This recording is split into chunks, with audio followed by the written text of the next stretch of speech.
कबीर साहेब की, परम सदगुरु श्री पूरण साहेब की, वंदनीय संत समाज की, भक्त समाज की। पूज्यपाद श्री आचार्य साहब जी, उपस्थित वंदनीय संत समाज, सत्संग प्रेमी सज्जनों, श्रद्धा मूर्ति माताओं, साधिका बहनों एवं प्यारे बच्चों, आज हम श्री कबीर निर्णय मंदिर नागझिरी बुरहानपुर के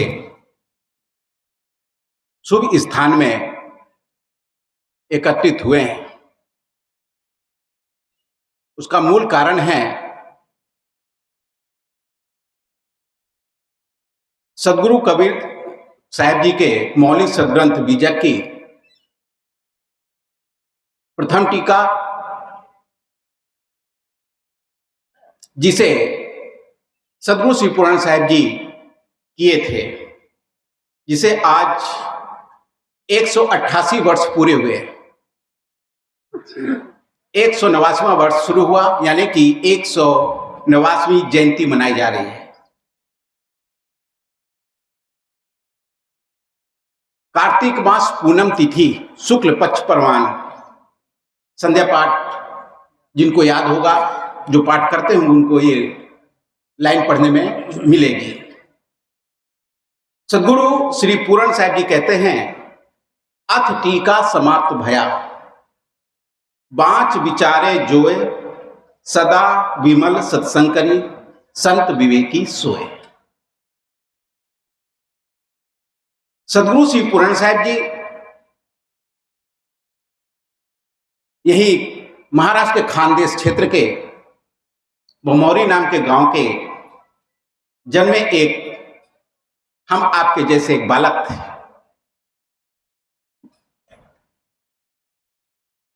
उनका जीवन ब्रह्मचर्य पूर्ण था, संत सेवी थे। इसके बाद प्रख्यात व्याख्याता हुए,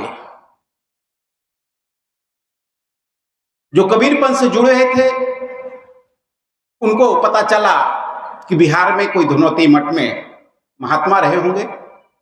उन्होंने बीजक की टीका लिखी। वो महात्मा अपने बीजक टीका का नाम त्रिजी रखे थे। साहब जी जिज्ञासु थे, पहुंचे होंगे, निवेदन किए होंगे कि मुझे एक ग्रंथ दिखाया जाए। उधर से उत्तर मिला कि वो ग्रंथ तुम्हें नहीं दिया जाएगा, नहीं दिखाया जाएगा। कहा जाता है कि सदगुरु श्री पूरण साहब जी क्षत्रिय घराने में पैदा हुए थे। उन्होंने कहा, अच्छा नहीं दिखाओगे? अगर तुम तिरजी बनाए हो तो मैं उसका खसम तिरजा बनाऊंगा। खसम मतलब पति या मालिक। साहब जी कहां से घूमते फिरते अपने गुरु दरबार मध्य प्रदेश के एक जिला रीवा पहुंचे। उनका गुरु स्थान है वहां के वर्तमान महंत संत श्री सना साहब जी विराजमान है। वहां पहुंचे। वर्तमान राजा बीजक की टीका लिखे थे, जो ईश्वर को प्रतिपादित कर रहा था। सदगुरु श्री पूरण साहब जी जब टीका शुरू किए तो वो ईश्वर का खंडन कर रहे थे। उनके गुरुदेव सदगुरु श्री सुखलाल साहब जी बोले कि अगर तुमको टीका लिखना है तो तुम यहां से दूर कहीं चले जाओ और वहां लिखो। साहब जी बताते हैं कि बीजक टीका का बहुत सारा हिस्सा उन्होंने रीवा में ही लिखे।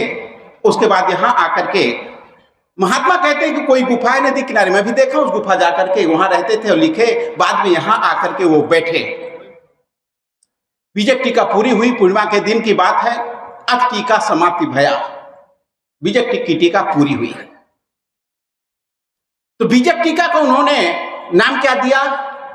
त्रिज्या। आप सब पढ़े लिखे लोग हैं, त्रिज्या का मतलब जानते हैं। बच्चे, छोटे छोटे बच्चे, उनके मम्मी, उनके भाई बहन बच्चों को लोरी सुनाते हैं। ऊपर चंदा गोल गोल, नीचे धरती गोल गोल, मम्मी की रोटी गोल गोल, पापा का पैसा गोल गोल, सब गोल गोल। तो त्रिज्या का तात्पर्य कोई एक वृत्त, वृत्त से यानी वृत्त की जो परिधि है, परिधि से केंद्र तक आने वाली रेखा को त्रिज्या कहा जाता है। सज्जनों, सदगुरु कबीर साहिब जी का सिद्धांत जो सदगुरु श्री पूर्ण साहिब जी प्रतिपादित करके हमें बताए हैं वो ये है कि दो ही वस्तु जगत में, एक जड़ और एक चेतन, ये दो ही सत्य हैं। न ये कभी बनता है न कभी बिगड़ता है, न इसे कोई बनाता है। जब ये बात आती है कि न इसे कोई बनाता है तो ईश्वर बात खत्म एक झटके में। तो ये संसार गोल है,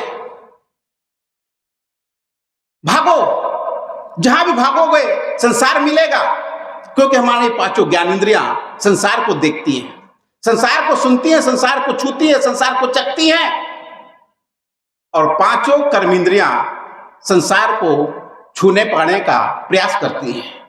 यानी सब कुछ बाहर।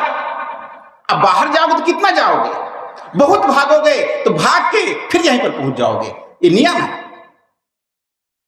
तो संसार इतना बड़ा है, इतना विशाल है, लेकिन जहां भी है वही दो चीज है, गो गोचर जहां लग मन जाई सो सब माया जान भाई, सब माया है। अब माया की परिभाषा सदगुरु कबीर साहब जी कहते हैं, संतो आवे जाए सो माया, जो मिले और छूट जाए, जन्मे और मर जाए, आए और चला जाए, उसी का नाम तो माया है। लेकिन आश्चर्य की बात कि सदगुरु श्री पूर्ण साहिब जी 188 वर्षों से ये बात बता रहे हैं। उसके पहले सदगुरु कबीर साहिब जी 600-625 वर्षों से बात बता रहे हैं, लेकिन आज तक अपने जेहन के भीतर नहीं आया। आज भी हम वही संसार के पीछे पड़े हैं, वही बेटी वही बेटा, वही मम्मी वही पापा, वही पति वही पत्नी, वही रुपया वही मकान वही दुकान। ये चक्कर कब छूटेगा? गोल है, कभी पूरा होगा नहीं। चलो कितना चलो, कहीं पहुंचोगे नहीं, क्योंकि आज तक सच है कि आज तक आप कुछ पाए नहीं, आज जो पाए छूट गया। बेटियां मिली थी, चली गई ससुराल, ठेंगा दिखा दी। बेटे थे, पत्नी को लेके अलग हो गए, उन्होंने भी ठेंगा दिखा दिया। अब क्या है आपके पास? शायद पत्नी भी चली गई हो, या जो माताएं बैठी हैं उनके पति भी चले गए हो, तो ठेंगा दिखा दिया एक दूसरे को। तो जो कुछ मिला छूट गया, जो कुछ मिलेगा वो भी छूट जाएगा। तो बहुत भागो मत। साहब जी उपदेश दिए तो जो गोल गोल है, जो वृत्त है, उसकी परिधि से केंद्र की ओर आओ, अपनी ओर लौटो। साहब कहते जो तू चाहे मुझको छाड़ सकल की आस, मुझे ही ऐसा हो रहे, सब सुख तेरे पास, आप अपने जैसे हो जाओ बस। बात समझ में न आए, इन निर्मल संतों के पास आकर के बैठ जाओ, इनके विचारों को सुन लो और भीतर धारण कर लो, सब कुछ प्राप्त है, कुछ पाना नहीं है। साहब कितना अच्छा उपदेश शायद दुनिया में पहले कभी किसी ने नहीं दिया, चाहे वेद में हो, चाहे उपनिषदों में हो, चाहे शास्त्रों में, चाहे दुनिया में कहीं भी हो। जैसे तिल में तेल है और चकमक में आग, तेरा साईं तुझ में जाग सके तो जाग। जगने की जरूरत है, भटकने की जरूरत नहीं है। तो साहब कहते हैं कि ये टीका समाप्त हो गई, मैं जो कुछ था सब कुछ बता दिया, अपनी ओर लौट आओ बस। अब टीका समाप्त भैया, बाँच विचारे जो इसको बाँच करके विचार करे। बाँचना बस नहीं है कि रटते रहो पढ़ते रहो, उस पर विचार करो। यहाँ पुस्तकालय है, देख लेना, उस पुस्तकालय के सामने खड़े होना और अंदर वाले से बोलना तो भैया हमको तिरजा दे दो, तिरजा बीजक की तिरजा दे दो, उसको खरीद लेना, जो 200-400 रुपए जो की होगी ले लेना। घर जाना, उसको बाँचना, बाँच करके विचार करना कि सच्चाई क्या है, बात बन जाएगी। अतरीका समाप्त भया, बाँच विचारे जो सदा विमल सत्संग करो, संत विवेकी सोए।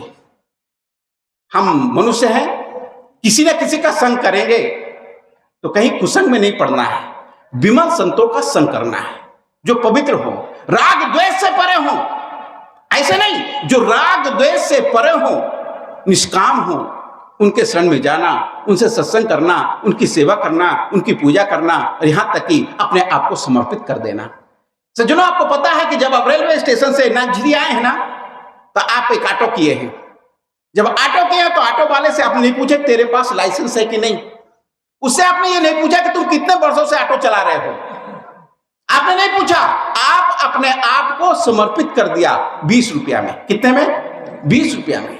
और 20 रुपया में समर्पित करके आप नागझिरी पहुंचे। जब तक भीतर समर्पण की भावना नहीं होगी तब तक जीवन नैया पार नहीं होगी। इसलिए सज्जनों, बाँच विचारे जो सदा विमल सत्संग करी, संत विवेकी सोए। हमें पढ़ना है, विचार करना है, सच्चाई को जान करके और मस्त हो रहना है। इसलिए सदगुरु श्री पूर्ण साहिब जी मात्र 32 साल की उम्र में जो जानना चाहिए था जान गए, जो पाना चाहिए था पा गए, और इस संसार को देख कर के संसार से विदा भी हो गए।